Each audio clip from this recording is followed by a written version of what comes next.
71 වතාවක් අගමැතිකම එපයි කියපු පුද්ගලයා මේ සජිත් ප්‍රේමදාසයි කියන එක මම 10 වතාවක් මට කිව්වා ඔයාව අගමැති කරන්නම් මං කිව්වා මම පාවා දෙන්නේ නැහැ 61 වතාවක් මට අගමැතිකම ගන්න කිව්වා 61 වතාවක් 71 වතාවක් මම අගමැතිකම ප්‍රතික්ෂේප කරා 61 වතාවක් 71 වතාවක් 10 වතාවක් 61 වතාවක් ඔල්මාද බඩුවක්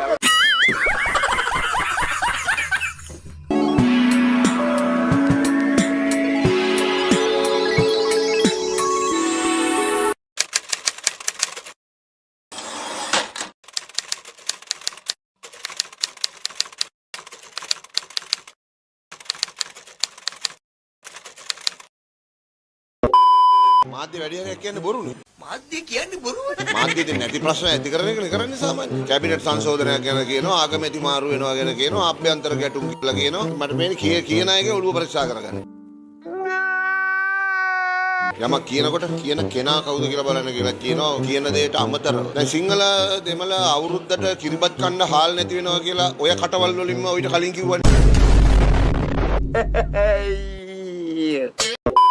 ගංගා ටික ඉවරයි. ඇලදොලවල් ටික ඉවරයි. වැව් ටික ඉවරයි. ඔක්කොම කාලා දින්නේ. බලවත් අය. ඉතින් තමුන්නාන්සලා අපිට බලය දුන්නේ මේක හදපල්ලා කියලා රට. වෙන මොකක්වත් කියලාද? වැවේ ඉන්න කට්ටිය වැව ඇතුලෙන් එළියට යන්නේ කොහොම සපෝට් එකක් දෙන්න බෑ ඇමතිට. සපෝට් එකක් දෙනවා එනකොට මොකද කියන්නේ? ආ පුළුවන් නම් කරලා පෙන්න බලලා. අපි අභියෝග කරනවා. Let's go.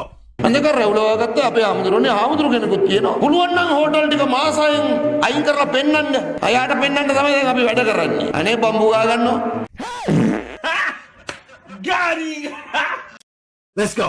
එයාට පේන්නවත් කාටවත් පේන්නවත් නෙමෙයි අපි වැඩ කරගන්නේ. ජනතාවයි අපි අතර සම්මුතියක් තියෙනවා. ඒ සම්මුතියට තමයි ජනතාව ඡන්දය දීලා තියෙන්නේ. ඒ සම්මුතිය අපි ඉෂ්ට කරන්න ඕන. ඊට පස්සේ දැන් අපි කරන්නේ මොකද්ද ඉස්සෙල්ලාම ඔක්කොම මායින් දාගෙන යන්නේ මායින් නෑ මායින් ගා ගලවලා මොකක්වත් නෑ. දැන් අපි බිනුන්දර දෙපාර්තමේන්තුව තියෙන්නේ අපේ අමාත්‍යාංශය යටතේ නිසා අපි දැන් මායින් ගල් දාගෙන යනවා. අපේ ජනාධිපතිතුමා ඒකට මිලියන 100ක් මුදල් වෙන් කරලා දීලා තියෙනවා මේ බජට් එකෙන් දැන් යන්නේ එකකින්. ඒක නැතුව මේ මගේ සංකල්පයක් නෙමෙයි. ලාලාගේ මොකක් හරි නෙමෙයි. මේකේ අපි කාගේවත් තනියම මොකක්වත් නෑ. Perfect. සරදි කතාවක් කියනවා ගෑස් පිපිරෙනවා ගෑස් ටැංකි පිපිරෙනවා. What? මං අභියෝග කරනවා පුළුවන් නම් පෙන්වන්නකො කොහෙද ගෑස් පිපිරිලා තියෙන්නේ? කොහෙද ගෑස් ටැංකියක් පිපිරිලා තියෙන්නේ? මේ කිසිම තැනක ගෑස් පිපිරිලා නැහැ. ගෑස් ටැංකියක් පිපිරිලා නැහැ. පිපිරෙන්නේ ගෑස් ලිප. මේක හරියට බඩේ කැක්කුම තියෙනකොට කකුලේ කැක්කුම ගැන කතා කරනවා වගේ රාජකාරියක් නිසා මම ඉතා පැහැදිලිවම මතක් කරන්න කැමතියි. පුනපුනා කියනවා ගෑස් සංයුතියේ ප්‍රශ්නයක් නැහැ කියලා. පුනපුනා කියනවා ගෑස් සිලින්ඩරේ ප්‍රශ්නයක් නැහැ කියලා. මාධ්‍යවල සමාජ මාධ්‍යවල පේනවා ගෑස් සිලින්ඩරයක් පුපුරලා නැහැ කියලා. එහෙනම් ඇත්තටම කොතනද මේ ප්‍රශ්නේ ඇත්තේ? ගෑස් ලිපේ. Let's go. ඉතා පැහැදිලිව මතක තියාගන්න. දැන් අපි පරීක්ෂණ කරන්න ඕන ගෑස් සම්බන්ධවත් ගෑස් සිලින්ඩරේ සම්බන්ධවත් නෙවෙයි. දැන් හොයන්න ඕන ගෑස් ලිප සම්බන්ධව. මේ ගැන කවුරුවත් කතා කරන්නේ නැහැ නේ. මේක කිව්ව ගමන් දැන් මට දෝස් මුරියක් දාවි මෙයා දන්න ගෑස් ලිප නෑ. මම කියන කාරණාවත් හොයන්න. ගෑස් අලුතෙන් එන ගෑස් ලිප උඩ තියෙනවා ග්ලාස් එකක්. Okay. සාමාන්‍යයෙන් ග්ලාස් එකක් අපි දැම්මම හොඳ ටෙම්පර්ඩ් ග්ලාස් එකක් නම් ඔය වගේ ගෑස් ලිප කර දාපු ටෙම්පර්ඩ් ග්ලාස් එකක් ලොකු ගාණක් වෙනවා. හැබැයි මේ ටෙම්පර්ඩ් ග්ලාස් එකක් දාපු ගෑස් ලිපම අද රුපියල් 2500යි 3000යි 4500 6000ට වෙළඳ පොලේ ගන්න තියෙනවා. ඒකට සමහර විට මේක බාල ගෑස් ලිපක් වෙන්න පුළුවන්. එතකොට අපි දැක්ක හැමතැනම පුපුරන්නේ ගෑස් ලිප. ඇයි අපිට හිතන්න බැරි මේ ගෑස් සිලින්ඩරේවත් ගෑස් වලවත් නෙවෙයි මේ ගෑස් ලිපේ තමයි තියෙන ප්‍රශ්නේ කියලා අපිට හිතන්න බැරි. ඒ නිසා මේ සෑම දෙයක්ම දේශපාලන වාසියට අරගෙන රැල්ලෙනේ යන්නේ. වචනයක් අල්ලගත්තොත් කාගේ හරි රැල්ලේ තමයි අපි යන්නේ. ඒක තමයි අපේ රටේ හැටි. තරුණ ප්‍රජාවගේ හැටි. මාධ්‍යවලත් සමහර වෙලාවට හැටි. ඒ අල්ලගන්න දේ තමයි අපි අල්ලගෙන දුවන්නේ. ඒ නිසා විචක්ෂණශීලීව වෙනස් ඇසකින් බලන්න කියලා මම රටටම ආරාධනා කරනවා. මම ඉතා අභියෝගාත්මකව කියනවා. මම විශ්වාස කරනවා ගෑස් සිලින්ඩරේවත් ගෑස් සංයුතියවත් නෙවෙයි ගැටලුව ඇත්තේ පිපිරෙන ගෑස් ලිපේ තමයි ගැටලුව ඇත්තේ.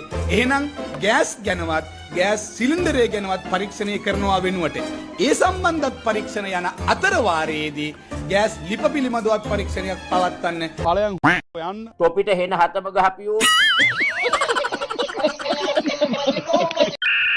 ඔබතුමා ඒ කාලේ ඉඳලම ඔය ජාත්‍යන්තර සමුළු වලට ඔක්කොටම යනවා. දැන් මේ පාර සමුළුවේදී තමයි ඔබතුමා කරපු කතාවක් එක්ක ඒක නිකන් සමච්චලයට ලක් කළා මේ කරේ. දැන් එතකොට දැන් වෙනද වගේ නෙමෙයි දැන් ඇමතිවරේ. එතකොට දැන් මං ගියේයි මේක බාරගත්තේයි බාර නොගෙන ඉන්න තිබ්බා. අපරාධේ හොය හඳුන් ගියේ. අපි සවුත් වුණා මේකෙන්. පක්ෂ ඇතුළේ ඉඳලා එනවා ඇතිනේ. එහෙම කතා එහෙම එනවනේ. එහෙම එනවද? එහෙම නිකන් කොහොමද මේකට මුහුණ දුන්නේ? emotional damn it. දැන් ඒකෙන් අපි එක පැත්තකින් සතුටු වෙන්න ඕන දෙයක් තියෙනවා. ජතුර මොකක්ද දන්නවද? දැන් අපිව විවේචනය කරන අයට නෑනේ අපේ පුතෙක් ගිහිල්ලා ක්ලබ් එකක මරාගත්තා. වෙඩි තියාගත්තා. එහෙම නැත්නම් අපි රජයේ දේපල මංකොල්ල කෑවා. අපි ටෙන්ඩර් මගඩි ගහලා තියෙනවා. අපි කොමිස් ඉල්ලලා තියෙනවා. ඒ සාකච්ඡාවට ගිහිල්ලා මම ඩීල් එකක් දාලා තියෙනවා. අපේ කර්මාන්තයක් විකුණන්න. එහෙම නෑනේ. අපේ බොත්තමක් උඩින් වැටුණා. අපේ ටයි එක වැරදියට දාගෙන ගියා. අපේ කෝට් එකේ ඇදයක් තිබ්බා. අපේ ෂර්ට් එකේ ඇදයක් තිබ්බා. අපි වචන උච්චාරණය කරපු හැටි ඇදයක්. එච්චරයිනේ. එච්චරයිනේ තියෙන්නේ. ඕන්න ඔක තමයි ප්‍රශ්නේ. ඉතින් බලන්නකෝ මේවද මීට කලින් නායකුන්ට තිබුණේ. රාජපක්ෂලා අයරකොටම තිබුණේ මේවද? ගිහිල්ලා එනකොට බැංකු ගිණුම් වලට ඇවිල්ලා තියෙන සල්ලි. හොරකම් කරපුවානේ තියෙන්නේ. දැන් ඔය එකින් එක එළි වෙන්නේ. ගිණුම්. දැන් අපට තියෙන ඒවා. දැන් අවුරුද්දක් මේ රට පාලනය කරා නම් රාජපක්ෂලා හරි වික්‍රමසිංහලා හරි ෂර්ට් එක උඩින් දාලා ගියපුවා හරි වචන වැරදිච්ච හරිද චෝදනා තියෙන්නේ. අද අපේ ඇමති මණ්ඩලයේ මොන පුතේකටද තියෙන්නේ ක්ලබ් එකක මරාගත්තා කියලා එක. අධ්‍යාරක්ෂක පිරිවරාගෙන ගිහිල්ලා ටක දැම්මා කියලා. ඉතින් මම සතුටු වෙනවා. මේ වගේ විවේචන වලට. පර්ෆෙක්ට්. දැන් මානසිකව ඔබතුමා කෙලින් කියන එක නෙමෙයි කියන්නේ. අනිවාර්යයෙන්ම අපි නැත්නම් සමහරලාට වැටෙනවනේ මේ වගේ විවේචන එනකොට නිකන් මේ වගේ. අපි ඒකට වැටගත්තා. ඒවට වැටෙනවා නම් අපි මේ දේශපාලනය කරන්නේ නෑනේ. අපි අනිවාර්යයෙන්ම වෙනවා. අපි හදාගන්නත් ඕන. ඒක හරිය හොඳයිනේ. හැබැයි මේ පෙන්වලා දෙන්නේ මේ. ඒකට නෙමෙයිනේ අර ඔබ කියන ආකාරයෙන්ම මඩනේ ඇත්තටම. නේද? කමක් නෑ. ඒ වයින් ඒගොල්ලෝ සතුටු වෙනවා නම්. සමහර YouTubers-ලාට ආදායමක් ආවනම් මම සතුටු වෙනවා.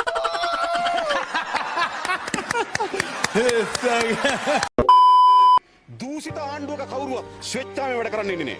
එන කෙනා එන්නේ කීයක් හරි ගහගන්න බලාගෙන.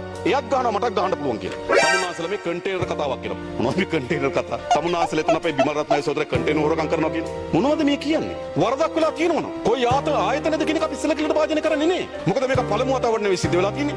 13 වතාවක් මේ ක්‍රියාදාමය සිද්ධ වෙලා තියෙනවා. 13 වතාවේ තමුන්නාසලා 13 වෙනි එක අල්ල ගන්නවා. එයි 12 වෙනි එක අල්ලගෙන එක තමුන්නාසලා තින්නවා.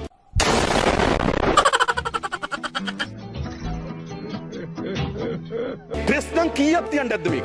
එක්කෙනෙක් නිල් පාට බැනර් එකක් තියාගෙන කියනවා, තව කෙනෙක් දම් පාට බැනර් එකක් තියාගෙන කියනවා, තව කෙනෙක් කහ පාට බැනර් එකක් තියාගෙන කියනවා, තව කෙනෙක් ගෙදර සාලේ මැද ඉඳගෙන කියන පිස්සුව. එහෙම මාධ්‍ය සාකච්ඡා තියෙනවා. මම දැක්ක මේ පොල් දුවහන්දිය. මට ඉස්සෙල්ලා මම පළවත් ඉඳන් යනකොට මට කිව්වා අපි ආරක්ෂක අංශය කතා මේ පොල් දුවහන්දිය උද්ඝෝෂණයක් තියෙනවා මේ වෙන පාරකින් යන්න කියලා ඇහුවා. මම කියනවා ඔතනින්ම යම් බලාගෙන කියලා. කවුරුත් නැහැ. එක්කෙනෙක් නැහැ. එහෙම එන්නේ නැහැ මිනිස්සු මේ එහෙමවත් එක්නේ.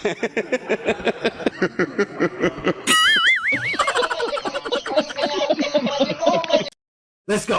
දැන් තමුන්නාසල ආණ්ඩුව වැටෙනවා. මට කියන්නකෝ වැටෙන්න ක්‍රමයක් කියන්නකෝ අඩුම. සිද්ධාන්තයක් ජනතාවට පොඩ්ඩක් තේරුම් ගන්න. කිසි සිද්ධාන්තයක් නැහැ. කිසි සිද්ධාන්තයක් නැතුව වැටෙනවා. මේක වැටෙන්නේ. පර්ෆෙක්ට්.